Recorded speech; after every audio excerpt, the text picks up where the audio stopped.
Bonjour, merci à chacune et chacun d'entre vous d'être là aujourd'hui. Ça prend vraiment du monde motivé, ça prend des gens déterminés qui ont à cœur l'avenir du Québec pour venir passer un des derniers beaux dimanches de l'été avant la saison froide pour venir parler de constitution puis d'autonomie du Québec.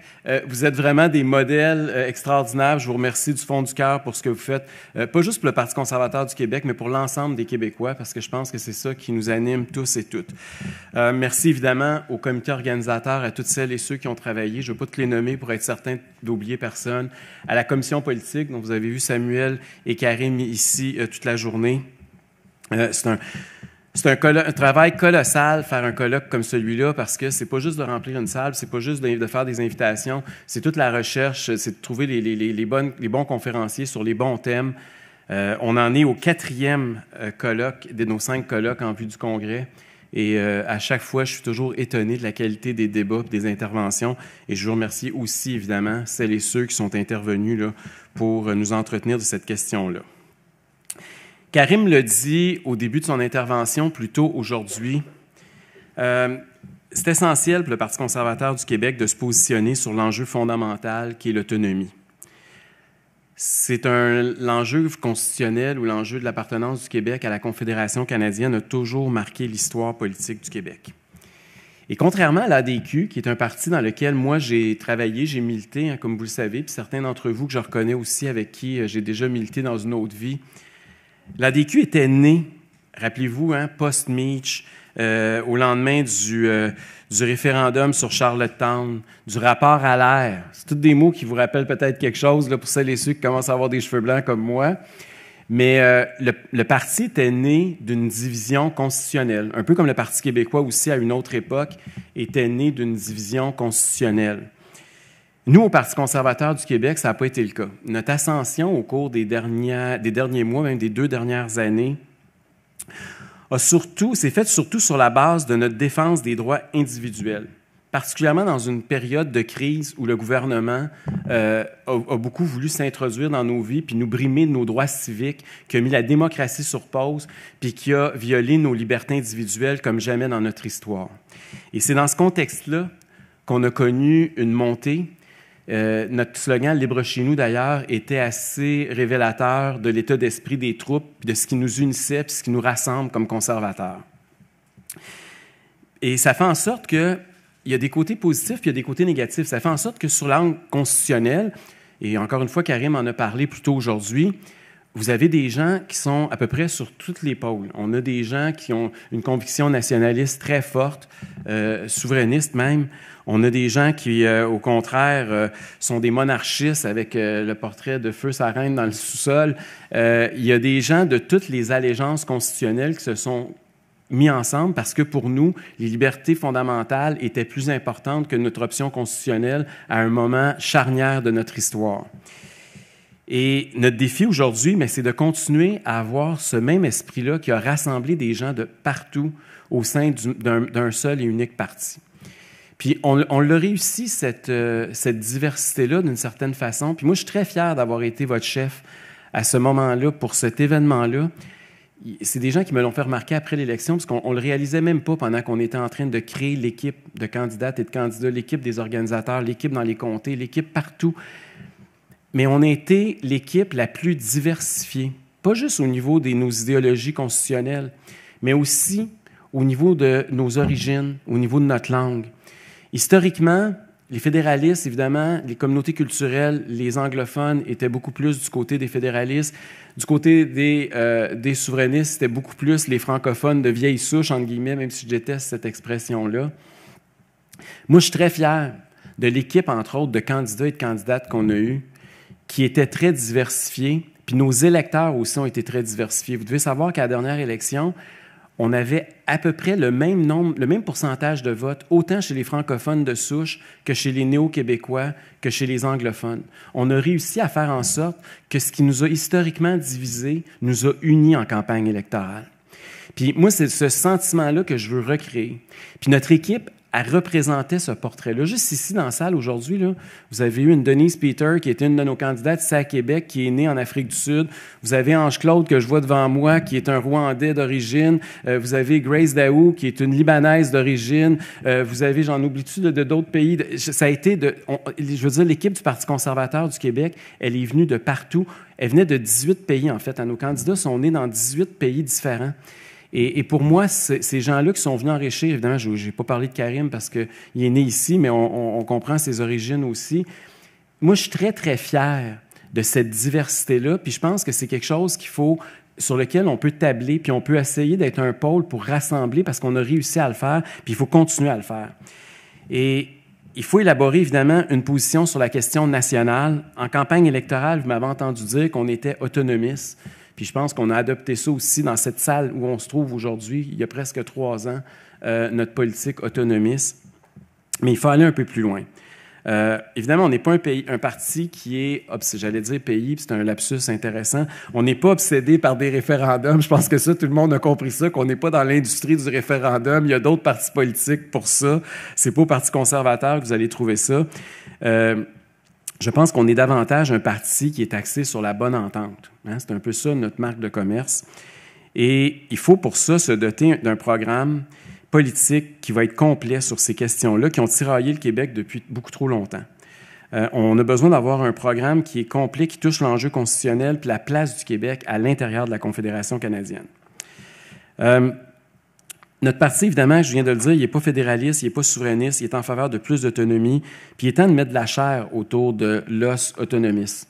Il est temps de détailler qu'est-ce que ça veut dire concrètement, parce qu'on se l'est fait beaucoup poser la question en campagne électorale, puis après 2-3 phrases, 2-3 arguments, des fois, on manquait un peu de gaz en bon québécois.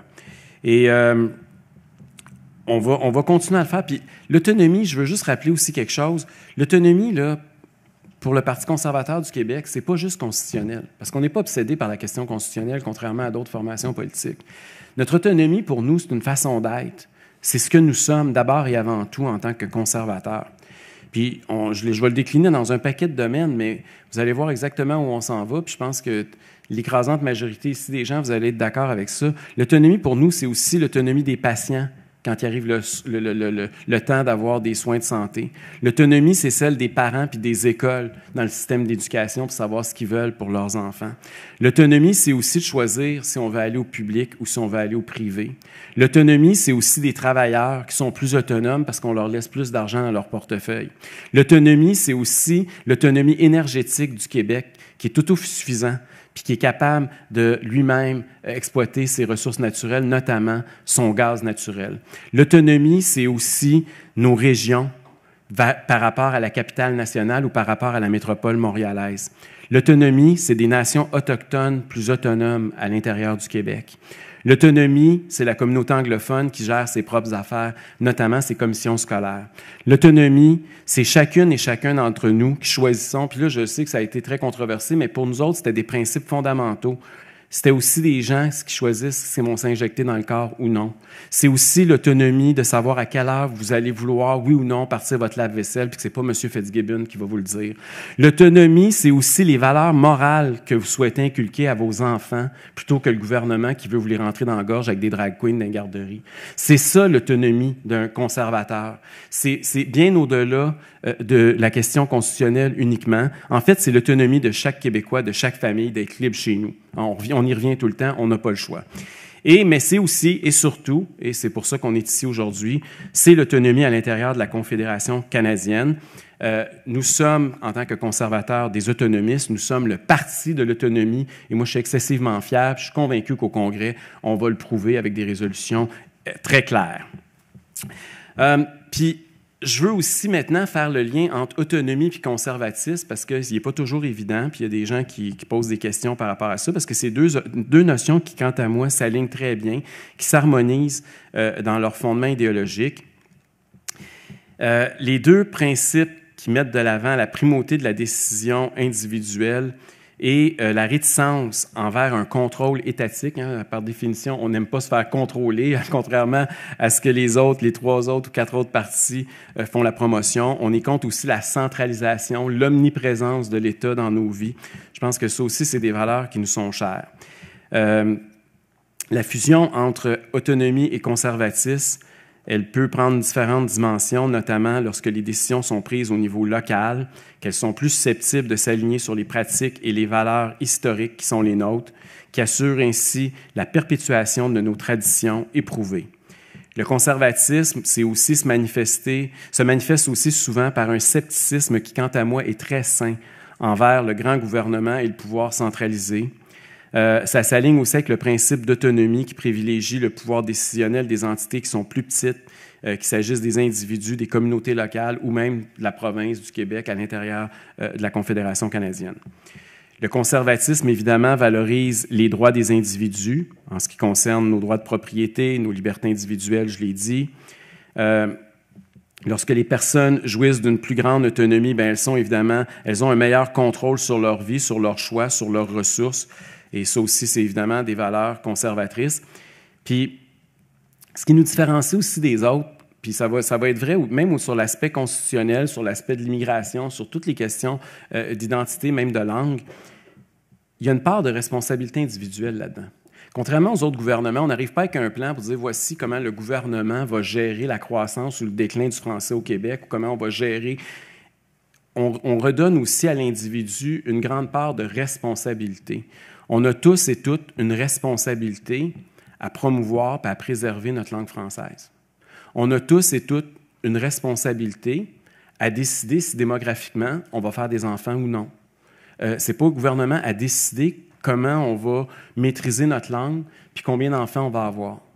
C'est des décisions individuelles. Puis en tant que conservateur, on est respectueux de cette partie-là qui appartient aux gens. Puis ça nous différencie peut-être des autres, où ça vient toujours d'en haut. Ils ont toujours des politiques qui viennent d'en haut, puis que c'est comme si nous, on était là, puis on obéissait, on était docile et obéissant sous l'autorité du gouvernement. Samuel, tantôt, dans sa présentation historique, là, a parlé de l'autonomie comme le vrai fil conducteur de l'histoire du Québec, puis il a tout à fait vrai. Je ne suis pas sûr, par exemple, sur sa comparaison des photos entre Poilievre et Groulx, là, mais ça, on repassera. Mais allez-vous trouver que ça ressemblait, vous autres? On n'a pas trouvé tant que ça. Puis en passant, Pierre Poilievre, il n'y a plus de lunettes. Fait que de toute façon, la photo, ça ne marchait pas. D'ailleurs, il y a des gens qui me parlent beaucoup de mes lunettes, là, puis ils me disent tous qu'il faut faire que j'enlève mes lunettes un an avant les élections. Ça a l'air que ça va marcher. Je ne sais pas pourquoi, mais tout le monde me dit ça de ce temps-là. Donc, je reviens à l'autonomie, qui est le fil conducteur donc du Québec. Il est parti, évidemment, de la liberté du coureur des bois jusqu'au sentiment d'appartenance à notre culture forte et fière, que la quête d'autonomie sous toutes ses formes, individuelle, collective ou politique, a constamment façonné le destin du Québec et de son peuple, et ça continue encore de le façonner. Ça, on ne peut pas nier ça.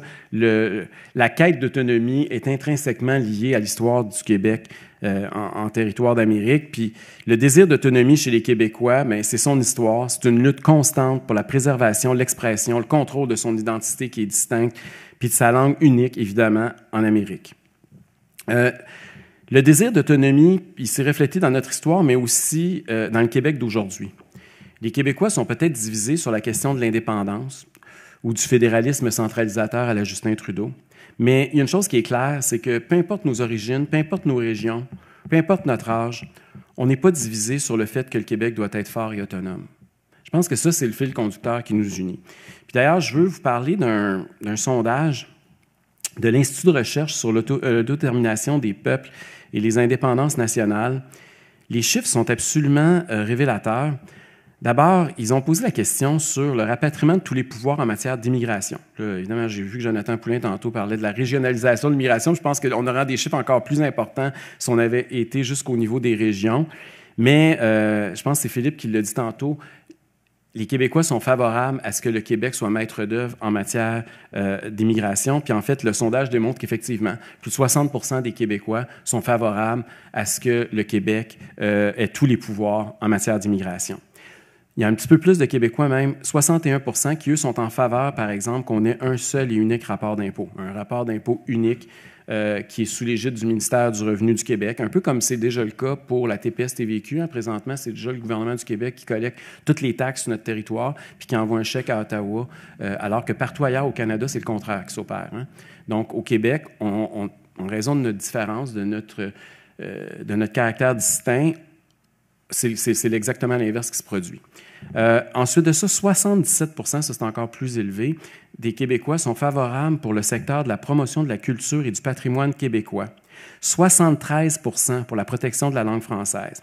68 % des Québécois sont favorables pour le secteur de la santé et des services sociaux. Donc, le fait, quand on dit qu'Ottawa s'ingère dans nos compétences, là, vous voyez que c'est des pourcentages astronomiques de gens qui disent non, les Québécois devraient être, le gouvernement du Québec et les Québécois devraient être maîtres d'œuvre en cette matière-là. Être autonomiste, donc, au Québec, c'est être au diapason avec la vaste majorité des gens. Les Québécois veulent un Québec fort, autonome, mais à l'intérieur de la Confédération canadienne. Ils l'ont exprimé de toutes les façons.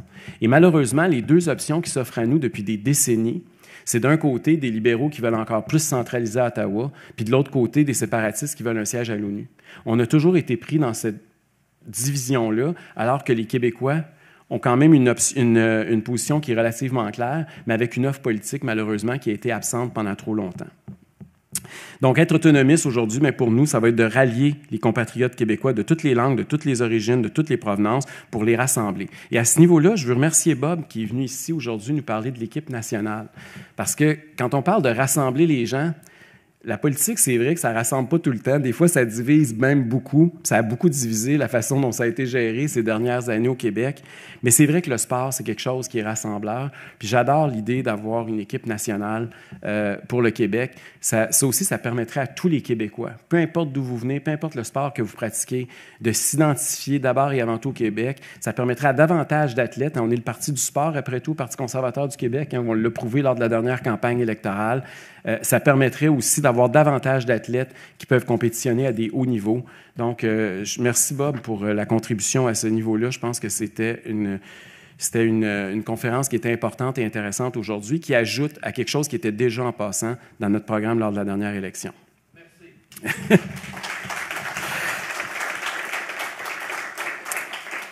Je vais vous parler maintenant du contexte politique actuel, autant à Québec qu'à Ottawa, par rapport à nos revendications historiques. Je suis obligé de vous dire que présentement, on voit surtout de l'abandon puis de la lâcheté, en tout cas une forme de lâcheté de la part de notre gouvernement. La CAQ, ça représente, quant à moi, l'abdication des revendications historiques du Québec. Il n'y a pas de conviction, il n'y a pas de vision stratégique, on dirait qu'ils n'ont pas de colonne vertébrale. Le premier ministre Legault, en fait, a été un peu un imposteur électoral à cet égard-là. Puis là, vous allez me dire, c'est pas nouveau, Éric, il l'a fait à peu près à tous les autres niveaux, puis vous avez raison. Surtout ici dans la région de Québec, je pense qu'avec le troisième lien, on le sait. C'est un imposteur électoral en tant que parti qui a été le plus victime de la distorsion électorale. On sait aussi que c'est un imposteur en matière de réforme électorale, alors qu'il avait pris un engagement solennel signé de sa main et qu'il l'a aussi renié. Je pourrais parler des places en garderie. Puis même Bob nous a parlé que même avec l'équipe Québec, il a réussi à faire le contraire de ce qu'il disait avant les élections. Mais c'est vrai aussi sur l'aspect constitutionnel. Parce que moi, je me souviens, puis j'ai déjà voté pour lui, là, en 2018 notamment, il nous parlait d'un nouveau projet pour les nationalistes du Québec. C'est mort au feuilleton de l'opportunisme électoral, ça aussi, malheureusement. À l'approche des élections, vous savez comme moi que M. Legault, il devient soudainement là, fier, il devient un Québécois nationaliste. Il se permet même d'attiser la xénophobie puis la division pour gagner des votes, comme on l'a vu puis comme on en a parlé un peu aujourd'hui. Mais une fois qu'il est au pouvoir, bien là, tout s'écroule comme un château de cartes dès que son ami Justin Trudeau l'appelle puis il dit non, non, non. Donc, l'immigration et le transfert en santé, là, c'est deux exemples récents et probants tant qu'à moi. Il n'y a eu donc aucun gain concret de la part de la CAQ au cours des 5 dernières années. Il y a eu un manque de courage, puis le bilan de M. Legault, bien, malheureusement, c'est à peu près zéro. Et puis, pensez-y, là, puis là, on parle de constitution, mais je pourrais parler d'à peu près tous les autres domaines. La CAQ, là, ils ne peuvent pas dire que c'est la faute du gouvernement d'avant. Ce n'est pas la faute des péquistes et des libéraux. Là. Ça fait 5 ans qu'ils sont au pouvoir. Qu'est-ce qui va mieux depuis qu'ils sont là? Parce que qu'est-ce qui va pire? Là, on a une liste longue comme le bras. Okay?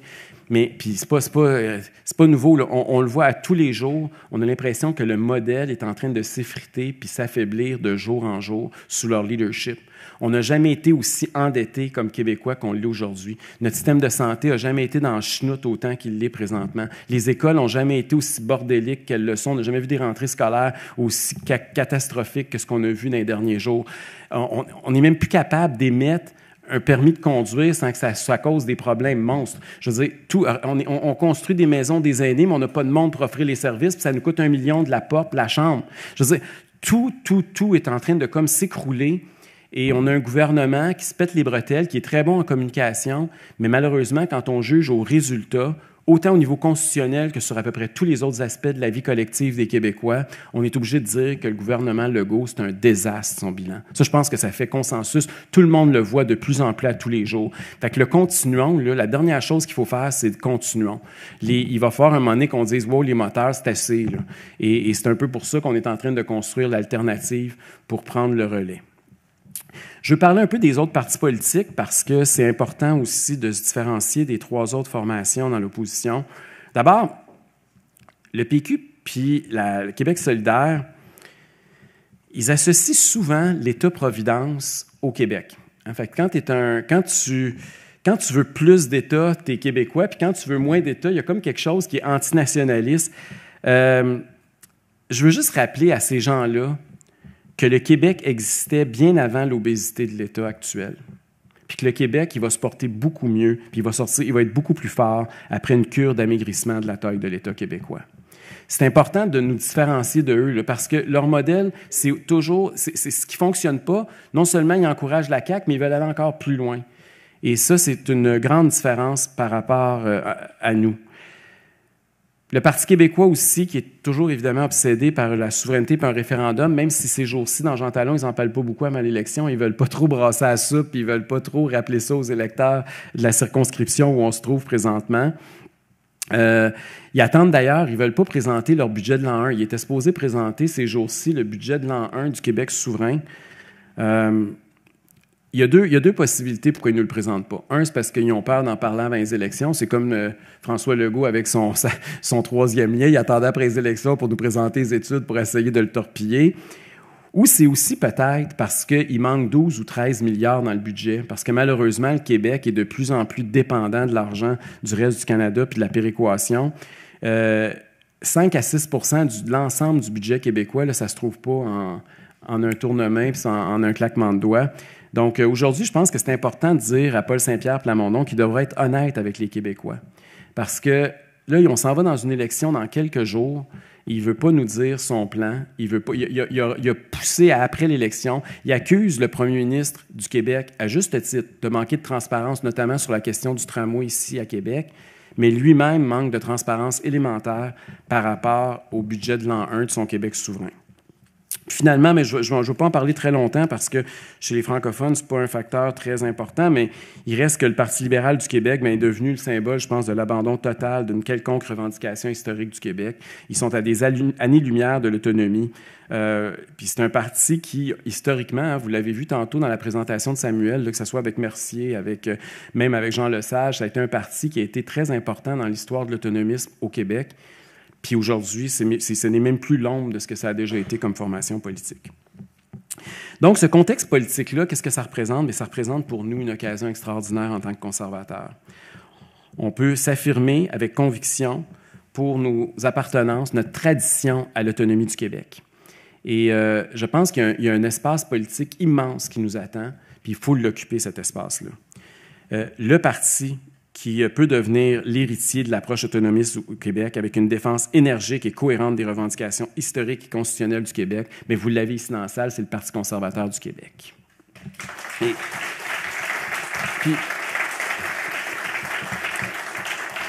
on ne veut pas le faire de façon partisane. Moi, je pense qu'on peut s'inspirer, puis il faut le faire un moment donné en politique. Là. On peut parler tantôt, on a parlé de Mercier, on peut parler de Maurice Duplessis, on peut parler de Jean Lesage, on peut parler de René Lévesque, on peut même parler de Mario Dumont puis de l'ADQ. La longue tradition autonomiste, le Parti conservateur du Québec est capable de l'incarner. Et parlant de l'ADQ, moi, vous le savez, tantôt on l'a mentionné, là, j'ai milité au début des années 2000 pour le Parti de Mario Dumont. Dans le cadre de mes fonctions, j'avais à l'époque participé activement avec d'autres experts à élaborer la plateforme constitutionnelle de l'ADQ. C'est une plateforme là, que j'ai pris le temps d'ailleurs de relire récemment en détail, puis j'en ai parlé avec Martin hier soir. Puis ce qui est intéressant quand on relit ce que l'ADQ a écrit il y a plusieurs années déjà, c'est de voir comment c'est d'actualité, puis comment le temps a passé, puis comment c'était avant-gardiste d'une certaine façon. Puis François Legault aime ça, se revendiquer de l'ADQ, parce que rappelez-vous qu'à un moment donné, il y a même eu une fusion entre la CAQ et l'ADQ. Et Mais malheureusement, la position autonomiste de François Legault, ça a été un engagement opportuniste, vide de substance, parce qu'il a renié aussitôt que la fusion a été signée. Et nous, on peut, sans avoir fusionné avec l'ADQ, reprendre le flambeau de l'autonomisme là où Legault l'a laissé tomber, c'est-à-dire au jour 1 où il a fait une entente avec l'ADQ. Il faut reprendre cette bataille-là pour l'autonomie. Il faut reprendre le flambeau. Il faut s'affirmer sans se séparer, comme on disait à l'époque. Le beau risque de l'autonomie ou l'État du Québec autonome, c'est des idées qu'on peut défendre et qu'on peut incarner en tant que formation politique. On peut étudier le rapport à l'air avec les revendications au niveau des compétences du Québec, la limitation du pouvoir fédéral de dépenser notamment. On peut s'engager dans la défense acharnée du français et de sa culture. On peut faire la promotion d'un nationalisme qui soit raisonnable, qui soit modéré. On peut augmenter notre autonomie économique, notamment en exploitant nos ressources naturelles. On peut trouver des politiques publiques innovantes pour l'autonomie des régions, l'autonomie des citoyens. Je l'ai dit, l'ADQ est un peu en avance, mais depuis les années 2000, les idées politiques au Québec ont évolué, puis plusieurs dans le sens des politiques qui avaient été poussées à l'époque par Mario Dumont et son équipe. Ne pensez pas, par exemple, que le privé en santé, là, qui rallie maintenant une majorité de Québécois, mais rappelez-vous que c'est de là que c'est parti. Hein. Si aujourd'hui on parle du privé en santé, il faut toujours se rappeler le premier qui l'a amené sur la table. Et aujourd'hui, vous l'avez vu dans la dernière campagne électorale, François Legault s'est servi du privé en santé parce qu'il voyait qu'on avait un attrait et qu'il y avait une certaine popularité de ce côté-là pour faire des promesses. Puis ça aussi, il les a reniés. Hein. Ça fait 1 an qu'il a été réélu. Il nous avait promis 2 hôpitaux privés. Puis tout ce qu'il a fait, c'est un appel d'intérêt, mais lui, il n'est pas intéressé d'entendre ce qui se passe de ce côté-là. Et donc, il n'y a absolument rien qui s'est produit depuis 1 an. C'est une autre année perdue à attendre après François Legault qui renie ses engagements. Avant de conclure, j'aimerais me permettre, là, comme chef du parti, de recommander 5 pistes de travail, en fait, pour l'élaboration du programme autonomiste que la commission politique et que les membres s'apprêtent à voter lors du congrès de novembre prochain. Je pense que la première, ça serait, j'ai beaucoup aimé d'inclure à l'article 1 des statuts du Parti conservateur du Québec le principe de l'autonomie, mais pas l'autonomie juste au plan constitutionnel, l'autonomie tout court, l'autonomie des individus, l'autonomie des régions, l'autonomie de nos communautés. Je pense que c'est quelque chose qui est au cœur de notre action politique. C'est une boussole qui nous guide dans l'élaboration de nos politiques publiques et je pense que c'est important de l'affirmer haut et fort lors du prochain congrès. On pourrait aussi rédiger une charte de l'autonomie avec des principes directeurs qui guident nos actions puis nos politiques. Le troisième élément, je pense que c'est Constantin qui en a parlé tantôt, puis il a parlé de l'exemple aussi de la Saskatchewan et de l'Alberta, de protéger et défendre avec vigueur les compétences exclusives du Québec en élaborant, par exemple, une loi sur l'autonomie du Québec au sein de la Confédération canadienne. Comme 4e élément, je parlerai plus de protéger les droits historiques de la communauté anglophone, parce que je veux parler de ça, je pense que c'est important. Il s'est produit, il y a eu de la division là aussi, puis parce que justement on est un parti qui a combattu la division du gouvernement Legault, il faut être solidaire de la communauté anglophone qui elle aussi a été utilisée par François Legault pour tenter de diviser les Québécois. I want to say it in English because I want to talk to the English community here in Quebec. There is no contradiction between autonomy and protection of Anglophone rights in Quebec. We saw it with Bill 40 and Bill 96. It's feeding your distrust vis-à-vis the government of Quebec. The government of Quebec's role should be to protect our institutions and your historic rights. And unfortunately, because of that division, there's mistrust vis-à-vis the Quebec government right now within the English community. And that's not fair and that's not good for the future. We need to make sure we rebuild bridges with the Anglophone community, with the English community in Quebec. We need to make sure that the Quebec government represents an institution that protects your rights and freedoms, not a government that you should distrust. And that's the commitment that the Conservative Party of Quebec is ready to do to protect your rights as well.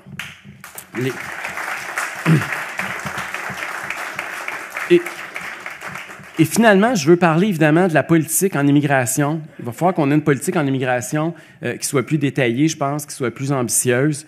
Et il y a 3 principaux axes où je vois que c'est important. Puis je veux peut-être... J'en ai parlé récemment, c'est le dernier point, là, mais j'en ai parlé récemment. J'ai fait une tournée des régions, comme j'en fais tout le temps, là, mais surtout particulièrement cet été. Puis dans chaque région où je vais, je vois des choses qui nous semblent contradictoires, mais qui, là aussi, on a un jeu d'équilibriste à faire. D'abord, je visite des entreprises, je rencontre des chambres de commerce, on parle à des entrepreneurs. Dans chacun de vos comtés, là, vous le vivez. Là. Le premier sujet dont ils me parlent, c'est la pénurie de main-d'œuvre. On ne peut pas faire comme ça n'existait pas, là. Ces entrepreneurs-là, ils sont freinés dans leur développement, dans leur croissance, puis des fois même dans leur survie, par manque de main-d'œuvre. Il faut qu'on trouve une façon pour ces gens-là de trouver des travailleurs.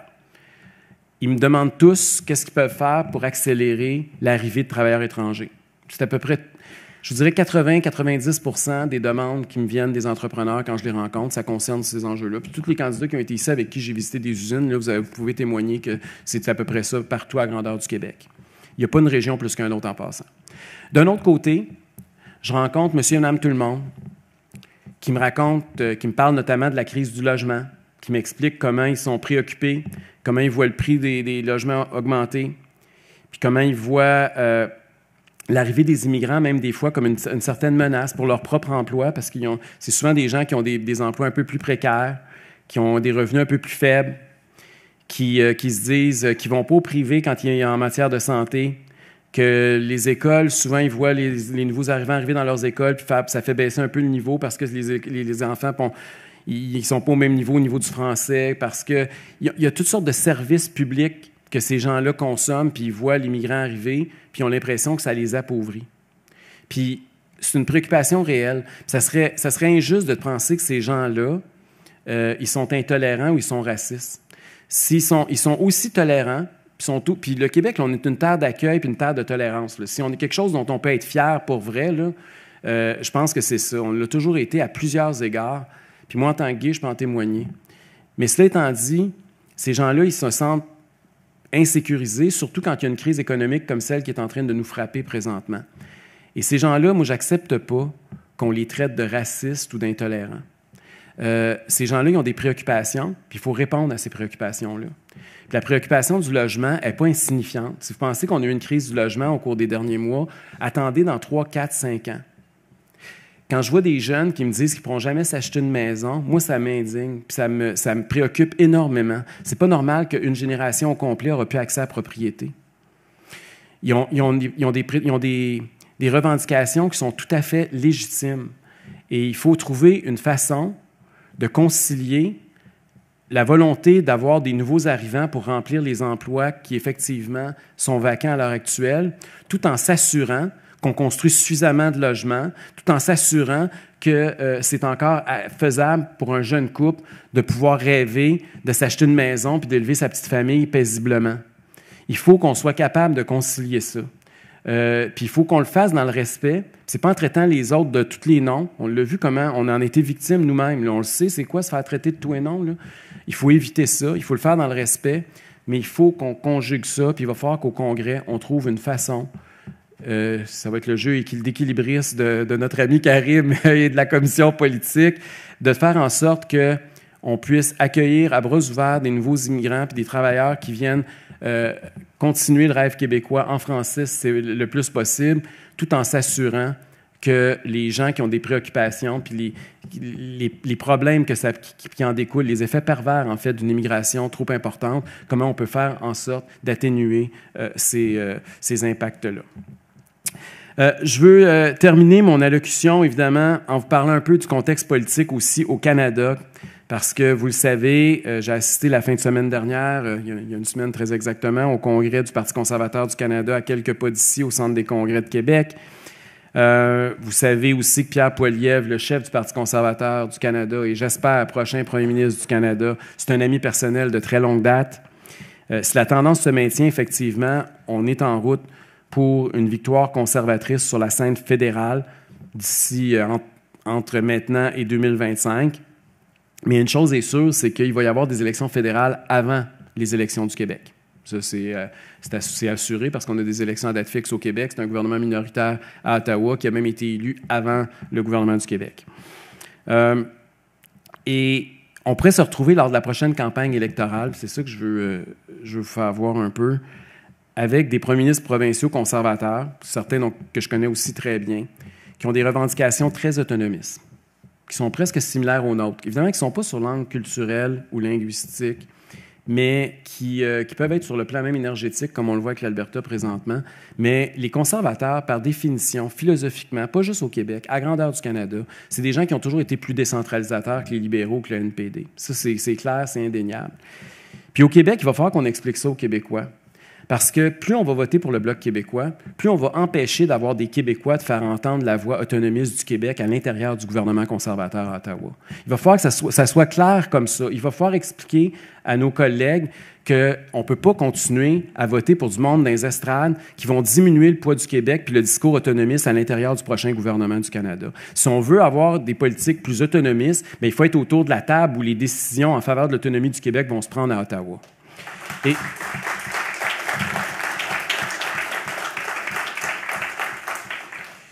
vous savez, le régime ultra-centralisateur, ultra-multiculturaliste de Justin Trudeau, je pense que tout le monde en a soupé, on la sent. Là. Pierre Poilievre parle souvent de la Justinflation. Moi, j'ai envie de vous parler de la Justin-fatigue. J'ai l'impression qu'on est écœuré. Okay? Je ne sais pas si vous partagez mon écœurement, mais il me semble que ça fait beaucoup trop longtemps qu'il est là. Et je pense que, veut pas, on voit les sondages, là, mais c'est même pas le sondage, moi, qui me dit ça. Là. Je sens la fatigue. Il y a vraiment quelque chose qui fait que le temps est dû. Les gens sont prêts à faire un changement. Et j'ai confiance que ce même vent de changement-là qui va souffler sur l'élection fédérale va souffler quelques mois ou 1 an, 2 ans plus tard au Québec aussi sur la scène politique québécoise. Donc, il y a une fenêtre d'opportunité qui s'ouvre devant nous. Puis le Parti conservateur du Québec, qui est beaucoup plus ouvert à l'autonomie des provinces, autant au niveau des autres provinces qu'au niveau du gouvernement fédéral, va être beaucoup plus en harmonie avec le programme autonomiste du Parti conservateur du Québec. Donc, on a comment je vous dirais ça? On a des occasions, des opportunités devant nous. Il faut les saisir. Le mot conservateur, rappelez-vous, là, quand on s'est réunis il y a 3 ans dans cette salle-ci là, pour faire notre dernier congrès, il y avait des gens qui disaient qu'il fallait changer le nom conservateur. Okay? Ça a été un gros débat au départ quand je suis arrivé à la direction du parti, parce qu'on disait que c'était associé à tout ce qui se passait au Canada anglais, puis c'était pas positif. Puis je comprenais que ça avait un bagage, effectivement. Moi, j'ai toujours été un partisan de garder le mot, parce que je me disais, je l'ai vécu avec l'ADQ, ça prend beaucoup trop de temps développer une marque de commerce politique. On est mieux d'avoir une marque de commerce que tout le monde connaît déjà, qui savent que conservateur, ça veut dire un parti politique, puis que ça veut dire normalement de centre-droit. Mais c'est sûr qu'on avait une hypothèque, puis les gens associaient ça au Canada anglais, puis à ce qui se passait dans l'Ouest, puis même au conservatisme social, rappelez-vous. Mais je pense que autant ça a pu être un boulet à une certaine époque, d'une certaine manière, autant je pense que ça peut aujourd'hui être un avantage. C'est-à-dire que les gens qui votent Bloc, qui votent le PQ et vice-versa, là, il va falloir qu'on tente aussi, puis on a réussi à monter la barre. Là. Le fait qu'au Québec, on est passé de 1 à 13 % sur la scène politique québécoise, bien, moi, je pense que ça peut contribuer à ce que le Parti conservateur du Canada va passer de 18 à 27 ou à 30 % sur la scène fédérale. Et vice-versa. Je pense qu'on a tous les deux un effet levier important à avoir. Et il va falloir que les Québécois, tranquillement, c'est qu'on s'identifie d'abord et avant tout comme des conservateurs.